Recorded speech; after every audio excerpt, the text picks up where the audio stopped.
नारी कहते हैं कि सेकेंड लाइन सिटीजन, लेकिन मैं कहता हूं, हम सब कहते हैं, हम सब जानते हैं कि नारी नर्क का द्वार नहीं है, वो स्वर्ग का द्वार है। इसी बात को ये संस्था ने प्रमाण कर दिया।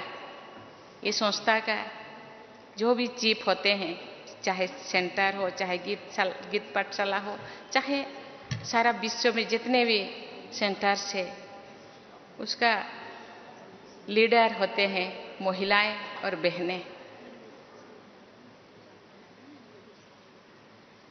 शक्ति के बिना शिव अधूरा है, क्योंकि शिव और शक्ति दोनों का प्रभाव से ही ताकत मिलता है, ऊर्जा मिलता है। शक्ति के बिना शिव का अधूरापन हो जाता है।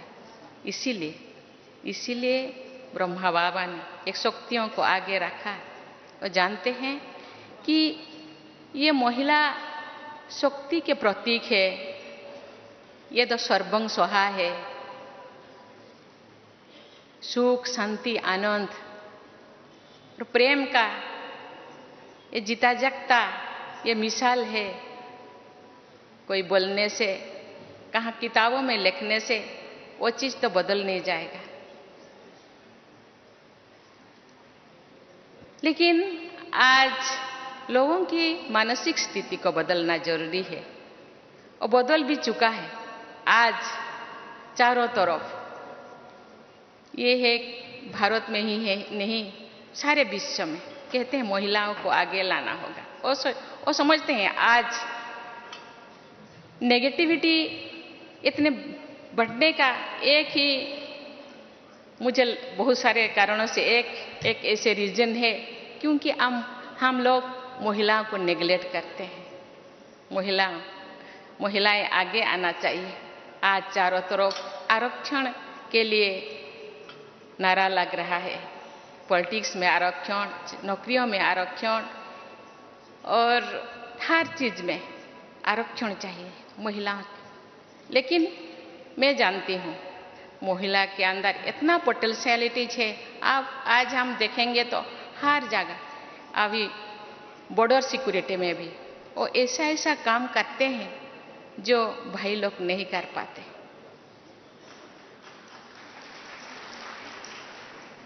अपने आप को प्रूव करना चाहते हैं, उनके अंदर जुनून है, यस मुझे करना है, मुझे आगे बढ़ना है। किसी के पीछे, मेरे पीछे कोई रहना कोई जरूरी नहीं, मेरे अंदर पोटेंशियलिटीज है। इसीलिए आज आप देखेंगे तो सीबीएसई का रिजल्ट, कोई मेडिकल का रिजल्ट, कोई आईएएस का result, IAS, OAS, engineer, MBBS, जो भी आप रिजल्ट देखेंगे, बहनें अपने छात्राएं वो पहले जो नंबर 10 पे उनका नाम 50 से ज्यादा रहता है।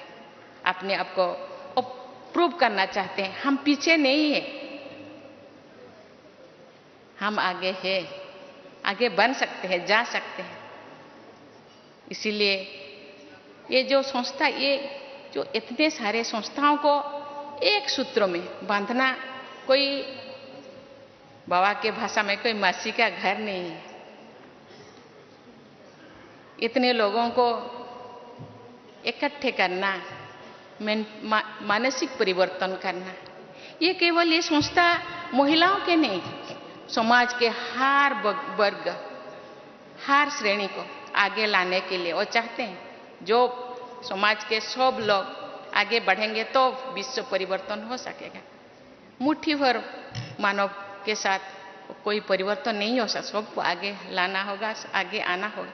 इसीलिए वो युवाओं को भी आगे लाने के लिए गांव-गांव वो रैली कर रहे हैं। सब जानते हैं जितने अभी जनसंख्या वृद्धि हो रहा है, इसके साथ ही अपना अनाज का भी बढ़ावा जरूरी है। इसीलिए लोग रासायनिक सार का खाद का यूज करते हैं, लेकिन देखा गया है कि रासायनिक सार यूज करते बाद तो हम शारीरिक रूप से इतने नया नया बीमारी आ रहा है। इसीलिए ये संस्था ने जैविक सार, ऑर्गेनिक सार यूज करके वो गांव-गांव किसानों के अंदर ये बात को फैला रहे हैं। मुझे भी मौका मिला था कि ब्लॉक में कृषि सम्मेलन जो हो रहा है उसमें शामिल होने के लोगों को समझाने के लिए ये लोग इसको अपना रहे हैं। आज सब सोच रहे हैं हमको तो उस रासायनिक सार को बंद करना है, खाद को बंद, अभी ऑर्गेनिक जो खाद को अपनाना है और उसके साथ साथ यौगिक व्यवस्था को भी उपयोग करना है। भाई और बहनों, आज सारे विश्व में स्वच्छता का अभियान चल रहा है। स्वच्छता, बाह्य स्वच्छता के, लेकिन ये संस्था का नंबर 1 मुद्दा तो है स्वच्छता और पवित्रता। ये पहले से ही है। ये केवल बाह्य स्वच्छता नहीं है, वो आंतरिक स्वच्छता, मन, वचन, कर्मणा में स्वच्छता, दृष्टि, वृत्ति, कृति में स्वच्छता, चाल चलन, चेहरा में स्वच्छता, कथनी और करनी में समन्वयता, समरसता, ये तो उनका मुद्दा है, ये संस्था का मुद्दा है। हम जब गांव जाएंगे तो बाह्य स्वच्छता के, एटमॉस्फेयर के स्वच्छता के साथ साथ अपने अंदर के स्वच्छता के बारे में भी लोगों को समझाना है। स्वच्छता तो अंदर ही ज्यादा है। इस स्वच्छता को मिटाने के लिए ये संस्था इतने दिनों से काम कर रहे हैं। मुझे पता है छोटे छोटे गांव से लेकर छोटे बड़े शहरों तक बहनें गांव-गांव जाके कैसे लोगों को समझाते हैं और उनके मानविकता को जो घट गया है उसको फिर पुनर्स्थापन करने के लिए, पुनर्स्थापित करने के लिए वो कितने मेहनत करते हैं। जो लोग इस यही संस्था से जुड़े हैं वो लोग तो परिवर्तन हो गए हैं। यही संस्था से ज़्यादा लोग कैसे जुड़े, इसीलिए हम सबको प्रयास करना होगा। हम गांव जाएंगे ऐसे तो, क्योंकि ये युग एडवर्टाइजमेंट की युग है। आज तो सिनेमा वाले भी प्रमोट करते हैं, क्योंकि लोगों के पास जाने से ही ये सोचते हैं ये तो इतने व्हाइट ड्रेस, इतने परहेज, खान पान वो परहेज है, इसीलिए लोग डांटते हैं। लेकिन हम जाएंगे, लेकिन उनको समझाएंगे कि नहीं, बहुत सहजता से, बहुत आसानी से हम इसी संस्था से जुड़ सकते हैं और इसी संस्था के जितने भी श्रीमत है उसको हम फॉलो कर सकते हैं। इनका जो इस संस्था के जो मकसद है, ये मकसद, ये लक्ष्य जो बेहतर समाज की स्थापना, मुझे लगता है हम इसी तरह प्रयास करते रहेंगे तो वो दिन दूर नहीं कि ये समाज में जरूर बदलाव आएगा। महात्मा गांधी जी का सपने राम राज्य जरूर लौटेगा। इसके लिए हम सबको, बहनें तो प्रयास कर रहे हैं, जो गृहस्थी है उनको भी प्रयास करना होगा।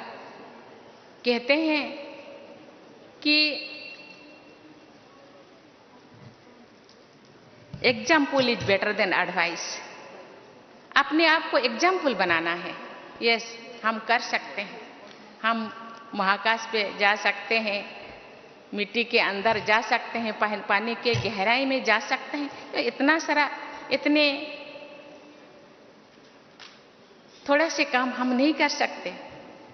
मैं जो सेंटर से बिलोंगिंग करती हूँ, वहाँ एक बार मुझे बहन जी ने बोली, दीदी आप थोड़ा गाना गाइए। मुझे तो गाना नहीं आ रहा है, तो मैंने मुझे हिंदी गाना मुझे याद आ गया, जो खिल सके ना ओ फूल हम है, तुम्हारी चरणों के धूल हम है, दया की दृष्टि सदा ही रखना, तुम्हें हम माता पिता तुम्हें। बहन जी ने बोले, दीदी आप तो बाबा कहते हैं, बच्चे आप चरणों के धूल नहीं है, आप मेरे दिल के धड़कन है, आप तो आंखों के तारा है, आप तो मेरे दुलारी है, आप तो राजा है, राजा बेटा है। दया की दृष्टि नहीं,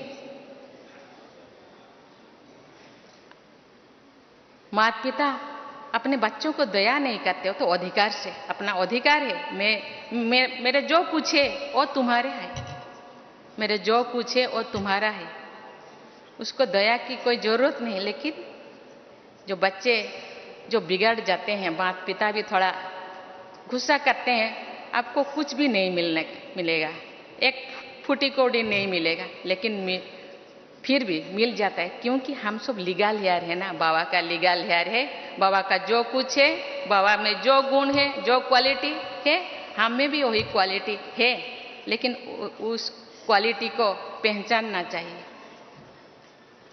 और खुद उसको प्रयोग करने के साथ साथ दूसरों को भी। बाप कहते हैं, आप जो कर रहे हैं ना, दूसरे आपको जो फॉलोअर्स है, दूसरे भी वही करते हैं, इसीलिए आपको भी चाल चलन चेहरा में शुद्धता आना चाहिए, आपका वृत्ति में शुद्धता आना चाहिए, तो आपका फॉलोअर्स में भी आपके जो करते हैं वो जरूर करेंगे और विश्व का परिवर्तन जरूर होगा। इसके लिए हम सबको मेहनत करना पड़ेगा, ज़्यादा मेहनत की जरूरत नहीं है, सोच को थोड़ा बदलना पड़ेगा। हम अपने आप को जितने भी नकारात्मक सोच है उसको बदलकर सकारात्मक सोच लाएंगे और बाबा के श्रीमत में चलेंगे। बाबा कहते हैं, ये विश्व ये कंटे के जंगल है, इस कंटे के जंगल को फूल के जंगल बनाना है तो थोड़ा बहुत तो मेहनत तो करना पड़ेगा। इसीलिए हम जो ढूंढते हैं, सुख को ढूंढते हैं, हर कोई सुख के लिए, शांति के लिए, आनंद के लिए प्रयास करते हैं, लेकिन सुख हम कहाँ ढूंढते हैं? वस्तुओं में, वस्तुओं में सुख ढूंढते हैं, लेकिन वो सुख तो स्थायी नहीं है। लेकिन स्थायी सुख अपने अंदर है, उसको ढूंढना है। तो इसके लिए जो हर किसी के लिए, जैसे भगवान ने जो क्रिएट किए हैं, जितने भी प्लैनेट है, अपने अपने अपने आप ना कक्षा में चलते हैं, स्कूल में हम दाखिला लेते हैं, स्कूल का भी कोई अनुशासन है, उनका भी कोई नीति नियम है। गवर्नमेंट जो चलता है कॉन्स्टिट्यूशन के नीति नियम के अनुसार चलता है, इसीलिए अपने आप का भी एक कॉन्स्टिट्यूशन बनाना चाहिए। मुझे कैसा जीना है,